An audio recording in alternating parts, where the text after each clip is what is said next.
Death Row Records. You had a lot of players that ended up being big. Okay. What was the falling out? Okay, the difference is this. Death Row Records was a real company. Most of these other labels had logo deals. They didn't own it. When I started telling people I own my masters, they were telling me, I ain't a slave, I don't have no masters. They didn't know that. They didn't understand the meaning to the music you make. It's called masters, and I own mine. So if they took down Def Jam, or they took down a Rockefeller connected to Def Jam, if they took down Def Jam, they're not taking down a black man like Russell Simmons, who also was raping all the little dudes. They taking down a person. Russell Simmons always had a partner. And his partner always, it's not about being racist, but Russell wanted to play the race card when it was convenient.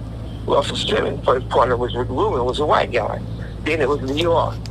You know, so Death Row's the only legal. You said Leor, like Leor Cohen? Powerhouse. You're talking about Leor Cohen? Yeah, Leor Cohen. Got it, yeah. But I was the only powerhouse who didn't start my business or my company with drug money. And on top of that, I'm not saying that's wrong or right. Just the facts. But even the people you name, I bet you name all these guys, they've been caught dealing drugs or make business. They can't, if they attack them, they really attacking Universal or Sony or Time Warner, right? If you attack Death Row, you just come for Death Row. Because like I said before, I didn't have a relationship with anybody doing illegal with my company. But at the same time, we know who did mess with these people. Because Michael Harris at the time, man, who everybody said was for a fact, they had 137 for the government, right? But they allowed him to lie and commit fraud and said he had something to do with Death Row. But I'm not the one he was fucking with. He up there when Dre getting a star, he hangs with them, not me. When D. Griffey sued me and said give him $10 million because I signed something with him to be a part of Death Row before it was Death Row, it wasn't me. Guess who signed that paperwork? Andre and Doc. Guess how much money they had to pay? Zero. Because they protected, because they belong to Interscope. It's like, they didn't find, well, that's here and there. But at the end of the day, at the end of the day, it's like this. The guys who started their business with drugs, they don't really own their business. So they don't sweat them. Or they work for the government. And I don't. I don't work for the government. And I'm not a drug dealer. It's not that I'm so smart that they couldn't catch me. I'm just too smart to be stupid. And I'm making great money with a money machine. Why do I want to do something illegal? Yeah, I even read somewhere where you said it. From, if you slow, you get taken advantage of. Yeah, and you don't work hard to get out the ghetto and be legal. Once you get out the ghetto and become legal, you're gonna do what? Steal cars, steal radios, steal drugs. Some stupid for what? It makes no sense. Yeah, but at the end of the day, it all comes down to the same thing.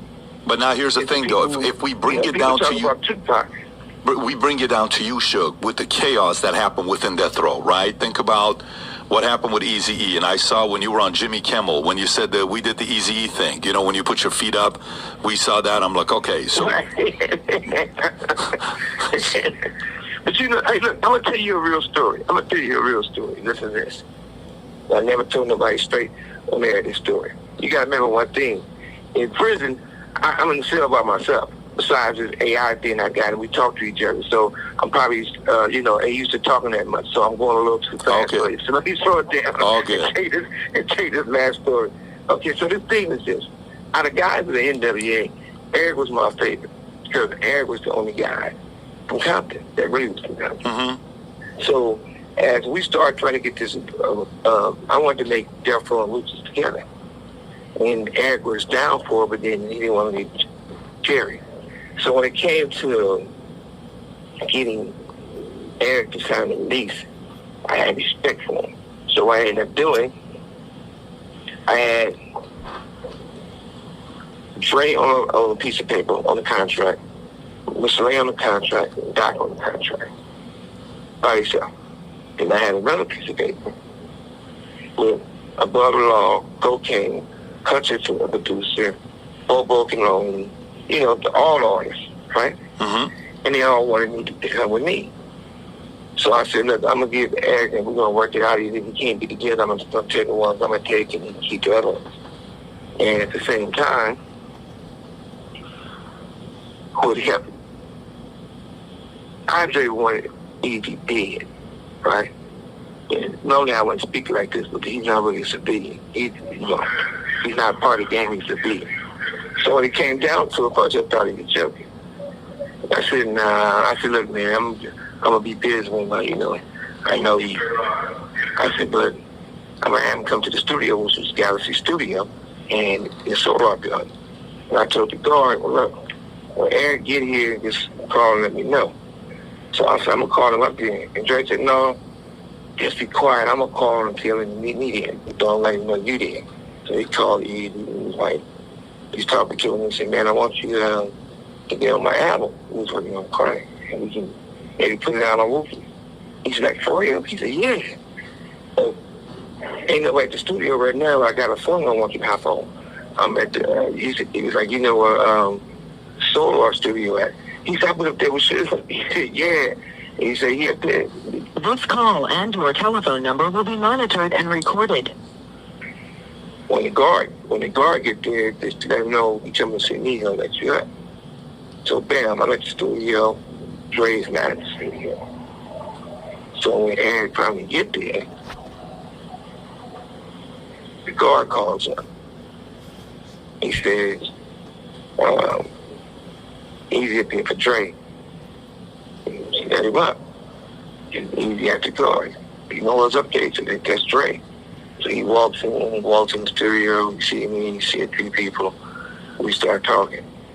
I said, man, he ain't coming, but I'm going to talk to you about it. I showed him the papers of all the artists I had on one piece and the three I had on another piece. I was like, Dre can get out because you messed up with the contract. Doc can get out, Sherry can get out on Stranger Tune. I said, Doc don't have no motherfucking voice. You can't sell Donald Duck. Anybody don't buy that. So he's like, yeah, you're right. And I said, Christian and Andre, they're together. So he decided that he wanted to think about it. And I said, I ain't coming at you. All other type of shit. I said, but the boy, he wants something to happen to you bad. Right? Yeah, nah. Andre never neglected me. I don't want to take care of him and bought him this and bought him that and put him on, basically. So I ain't hold up. So don't say that. I called. So when Andre answered the phone, I'm talking to him. I said, you getting ready to come up here now. What you want done again? He was like, man, shoot that motherfucker in the head, blow his head off, shoot him in the eye, take pictures of it. You don't got one of those things, blah, blah, blah, for a phone shit, Get one of those portable cameras and let me see it, I want to see it, blah, blah, blah. When I hung up that phone, I seen one of the saddest things I ever seen in a man. I'm looking at Eazy, Eric like, he said, I bought a car, I did all this for him, it wasn't for me, he didn't be nothing. And it's like he's trying to hold back the tears because he don't want to be embarrassed by you seeing him crying. Because he crying because he's scared or he crying because he hurt. But for another man, and crying in front of another man is never a good look. Unless you get, irreversible anger stuff or in those places. But but back to the story, he looking so sad. And one tear started coming down a little bit. Then a few tears started coming down. I said, check this out, Eric. I would never do that to you. You don't got a trip. I said, you didn't got to sign these motherfuckers. This one right here is for all of them. This one for the ones I told you. I'll give you me and you always been straight. We hung out together. We did all kind of shit together, He said, nah, man. I'm getting Dre. I said, nah, don't do that to him. He said, why? I said, it's something called the chronic. It's almost done, getting ready to come out. So he signed it. I wanted to make sure it was him. I got his ID, make sure it's right, it's a copy of his driver's license, and shit, release it. And so Virgil Roberts and Dick Griffey, they didn't believe it. So that alone So in this story, you're saying Dre backstabbed Eric? Yeah, 1,000%. So how about I read somewhere in the story where Dre owned 50% of Death Row Records and he didn't get any royalty, and it was supposed to be $60 million. When they asked him, how did he feel about it? Was he upset? He said, you can't put a price tag on a peaceful state of mind. What happened there with you and Dre? Well, first of all, this is a real true story. Dre got way more money than he was got, number one. He took no money up to start the company. I'm also Dre's manager for the rest of Dre's life. So let's start with that first. Because I got Dre a publishing deal. First of all, I had to go through a whole lot to get him out that contract. Dre would still be on that contract with Ruthless if he wanted to leave. He couldn't be doing no deals with nobody. On the Chronic, Dre did maybe 3-4 songs on there. Doggy Style, 0. Dre didn't do California Love at all, 1,000%. He didn't write it, and he didn't produce it, and he didn't bring Roger on there to do it. But Dre's an incredible guy to help mix and fix shit. He's a great DJ. He got a good ear to get a sample or make that sample. Like G-Thang is nothing but a sample all across the board. We just have people come be prayed. It's not like he thought of it and something new. And Dre did not write lyrics. Now, do you really think Dr. Dre, if you want to call him, Andre Young, the bitch beater, gonna come up to Mr. Knight and tell me what to do? True story. Dre came to me because I'm not gonna go into the situation what they was on about is sex practice. I said, well, something like that, it's like old Hollywood. You gotta get married quickly. He wanted to marry this person, that person didn't want to. I didn't get this new person, he married them. One day, Dre came to me and said, I'm never going to cuss on albums again. I'm never going to talk about women again. And he told me that he wanted to be white. This is a serious question. And I thought he was joking, so I started laughing, right? I said, be white. I said, man, and I still think he's joking. I said, I ain't God. I can't make you white. Only thing best I could do is teach you how to live like you're white. He said, well, I'm ready. So that's why he ended up marrying the white girl, right? That's why he ended up having, the mixed kids. He thanked me for it. It wasn't being funny. Nothing was just facts. If you represent somebody, you're supposed to do anything you can to make their dream come true. And that's like if you get a star on a Walk of Fame, none of the black kids going to come. Only the ones who he consider white kids. That's just fair. But that's not nothing wrong with that. That's how he thinks. Dre got $2 million when we got him off death row. The real reason why we got him off death row is called Tupac. Tupac was mad because when he found out that Dre didn't do California Love. Tupac was mad because we needed Dre to get on the stand at Snoop's murder trial. You can ask David Kennedy that, for he can be a character records for him. I couldn't do it, so they needed Dre. Dre said, buddy, you better cancel that.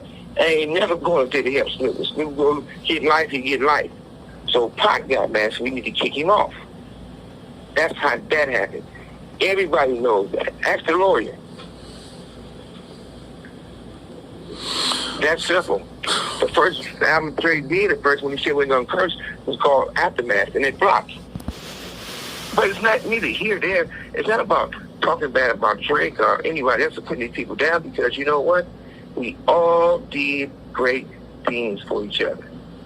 Every person who participated on Death Row did great things. Pac just took it to another level once I got Pac out. Pac had more, if you, like, Snoop would talk to the people on some gang banging shit or some, this whatever type of stuff.